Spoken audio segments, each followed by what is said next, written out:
বিসমিল্লাহির রহমানির রহিম। আসসালামু আলাইকুম। আমি ব্যারিস্টার আহমেদ আল ফারাবি। আশা করি আপনারা সবাই ভালো আছেন। আপনারা যারা আমাকে ফলো করে থাকেন আপনারা জানেন যে আমরা বিভিন্ন সাকসেসের ভিডিও দিয়ে ইমিগ্রেশন রিলেটেড, আমরা ভিসা রিলেটেড কাজ করি, refugee, asylum, pre action protocol সবকিছুই কাজ করি। তো আমি চেষ্টা করি যে যা আমরা বলবো তা যাতে করে দেখাতে পারি।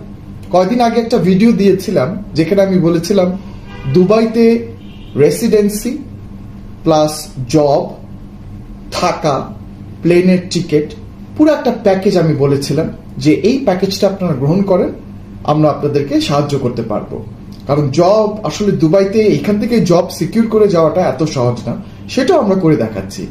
তো আজকে এমন একটা ভিডিও দিয়েছি যেখানে আমাদের ক্লায়েন্ট জব সহকারে দুবাই রেসিডেন্সি হয়ে গেছে এবং সে ওইখানে আমাদের অ্যাকোমোডেশনই ছিল, প্লেনের টিকিট, এবং যে জবটা হয়েছে তারাও এখন তাকে থাকার ব্যবস্থাও করে দিয়েছে। তো এই ভিডিওটা আমি এখানে জয়েন করে দিব। আপনারা যারা আসলে অনেক দিন ধরে আপনারা ইউরোপে যাওয়ার চেষ্টা করছেন, যে ইউরোপে যাবেন, বেশ অ্যামাউন্টের টাকা খরচও করে ফেলেছেন কিন্তু কোনো কাজ হচ্ছে না, আমি তাদেরকে আসলে রেকমেন্ড করব দুবাই রেসিডেন্সি করতে এই জব সহকারে। এই অপরচুনিটিটা আসলে এই মুহূর্তে আছে, আপনাদের নেওয়া উচিত। সবসময় কিন্তু এই অপরচুনিটিসগুলো থাকে না।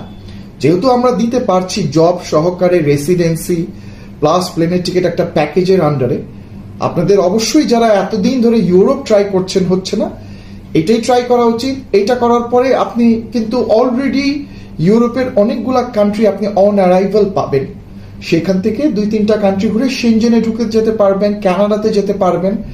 আপনার আসলে ভিসা রেশিও ইউএই থেকে, দুবাই থেকে, আবুধাবি থেকে অনেক সহজে হয়। তো ভাই এটা আমি বলে যাচ্ছি অনেকদিন ধরে, আপনারা বিভিন্ন জায়গায় ঘুরছেন, টাকা খরচ করছেন, হচ্ছে না, টাকা মারা যাচ্ছে। আমার কাছে অনেক স্টোরি আসে, কেউ 17 লাখ, কেউ 15 লাখ, বড় বড় অ্যামাউন্টের টাকা দেয় কিন্তু কাজ হয় না। আবার একই সাথে আপনি যদি কোনো দেশে ঘুরতে যান, 4-5টা দেশ ঘুরতে যেই টাকাটা লাগে সেই টাকাটা ওইখানে ইনভেস্ট না করে একটা সেকেন্ড হোম নিয়ে নেন, দুবাইতে একটা রেসিডেন্সি নিয়ে নেন, জব নিয়ে নেন, এটা তো বেটার হবে আপনাদের জন্য। কারণ আপনাকে বিভিন্ন কান্ট্রি ঘুরতেও হবে, সময় নিয়েও ঘুরতে হবে, রিজনেবল টাইম নিয়ে। তারপরে আপনি কিন্তু ভালো একটা কান্ট্রিতে শুধুমাত্র তখন অ্যাপ্লিকেবল অথবা এলিজিবল হবেন। এর থেকে এইটা বেটার হয় না যে আপনি দুবাইতে গিয়ে একটা জব সহকারে সেখানে নিয়ে ইউরোপের 2-3টা কান্ট্রি ঘুরলেন, তারপরে ভালো কান্ট্রিতে ওইখান থেকে ট্রাই করলেন যেখানে আপনার সহজে ভিসা হয়ে যায়। তো আমি আপনাদেরকে এইটাই বলবো যে দুবাইতে রেসিডেন্সি করে জব নিয়ে ওইখানে থাকেন, ওইখানে লাইভ করেন। ইউরোপের দিকে আসলে হলে আমি নিজেই ট্রাই করতাম, এগুলো তো হচ্ছে না দেখে আমাদের আসলে এই ট্রাইটা মানে আমি করছি না। কারণ ইন্ডিয়াতে যেতে হয়, ওইখানে অ্যাপয়েন্টমেন্ট পাওয়া যায় না, বিভিন্ন জিনিস, বিভিন্ন বিষয়। তো আমি এখন যে ক্লায়েন্টটা হয়েছে তার ক্লায়েন্টের ভিডিওটা আমি আমার ভিডিওর সাথে অ্যাড করে দিচ্ছি, আশা করি আপনারা দেখবেন। এবং এইখানে একটা নাম্বার দিয়ে দিচ্ছি, এই নাম্বারটাতে অবশ্যই যোগাযোগ করে আমার সাথে এসে দেখা করবেন। আমি অবশ্যই ইনশাল্লাহ কিছু একটা ভালো আপনাদের জন্য করার চেষ্টা করব। আজ এই পর্যন্তই। আসসালামু আলাইকুম। ভিডিওটা দেখে আসুন। আসসালামু আলাইকুম। আমি মোহাম্মদ মাহমুদুল হাসান, আর বাসা কুষ্টিয়া।